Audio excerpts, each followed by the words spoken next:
ইরানের মিত্র ইয়েমেনের বিদ্রোহীদের ঘাঁটিতে লক্ষ্য করে একের পর এক হামলা চালাচ্ছে যুক্তরাষ্ট্র। ধারণা করা হচ্ছে নিজেদের যুদ্ধ সক্ষমতা ঝালিয়ে নিতেই এই হামলা চালাচ্ছে ওয়াশিংটন। তবে পাল্টা হামলা চালাচ্ছে ইয়েমেন। গত কয়েকদিন ধরে ভারত মহাসাগরে মার্কিন সামরিক উপস্থিতি বাড়াচ্ছে যুক্তরাষ্ট্র। এমন পরিস্থিতিতে যে কোনো সময় ইরানের পরমাণু স্থাপনায় হামলা করে বসতে পারে ট্রাম্প বাহিনী।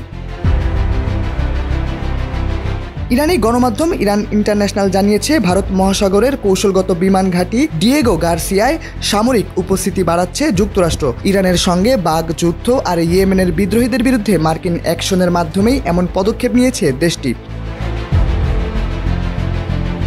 ব্রিটিশ এই অঞ্চলটি কৌশলগতভাবে খুবই গুরুত্বপূর্ণ, যেখানে গেল 2 দিনে B-2 stealth bomber, C-17 cargo বিমান ও 10টি এরিয়াল রিফুয়েলিং ট্যাঙ্কার মোতায়েন করেছেন ট্রাম্প। যুক্তরাষ্ট্র যে সেখানে সামরিক উপস্থিতি বাড়াচ্ছে তার খবর প্রকাশে এনেছে প্রতিরক্ষা বিষয়ক website warzone.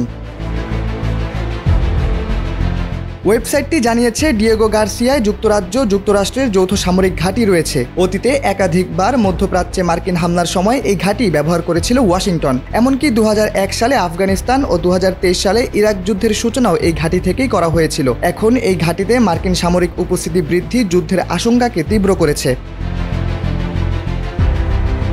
Flight tracking data ও স্যাটেলাইট ইমেজ থেকে এই ঘাঁটিতে অন্তত 5টি B-2 স্পিড স্টেলথ বম্বার্স পৌঁছানো বা ট্রানজিটের প্রমাণ পাওয়া গেছে। এই বোমারু বিমান 30,000 পাউন্ড ওজনের বাংকার বাস্টার বোমা বহনের জন্য উপযুক্ত। মাটির খুব গভীরে কিংবা সুরক্ষিত জায়গায় তাণ্ডব চালাতে পারে এই বোমা। এছাড়া 20,000 পাউন্ড ওজনের মাদার অফ অল বোম বহনের সক্ষমতা রয়েছে এই বোমারু বিমানের।